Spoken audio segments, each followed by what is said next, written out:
Cheikh Ibra nag nee na man ñetti at laa tarbiya wu fii ci Daaru Salaam la amee ngërëmul yàlla kere bi ko Sëñ Tuubaa di woo da ko ne Ibra Fall mu ne ko Mbàkke mu ne ko waxoon naa la yoon wi tege nga ca wàccoo ko ba sun borom ubbil na la bunti dëkk ba bis na ko tey yàlla mi la bindoon gërëm na la rasulullahi mu taxoon mu bind la gërëm na la man mii nga jaarale woon sa digg ak ñoom gërëm naa la Ibra Fall mu ne ko Mbàkke mu ne ko suuf si nga doon liggéey la yàlla gërëm na la mu ne ko alhamdulilahi rabbil alamin mu ne ko lislaam gërëm na la Ibra Fall mu ne ko Mbàkke mu ne ko kaay doxantu wuti ndar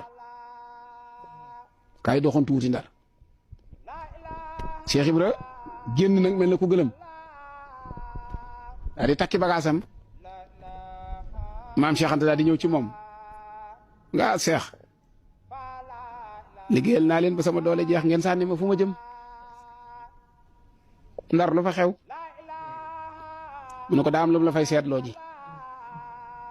Cheikh ba danaa ko gis ne boo demee fekk ko fa boo demee fekk ko fa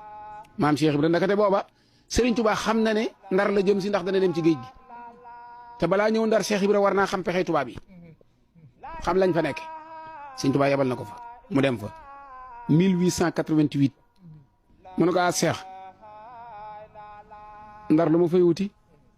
lu ma fa sëriñ bi seetloo mu ne ko lam lay seetloo ndar boo demee fekk ko fa maam Cheikh Ibra a di takkay bagaasam wuti ndar ma wax na leen diggante 1888 1889 1890 91 92 93 94 95 di juróom-ñaari at sëñ Tuubaa soo ko dem ndar fekk na maam Cheikh Ibra Fall yaakaar naa ne lu mu war a xam ca ndar xam na ko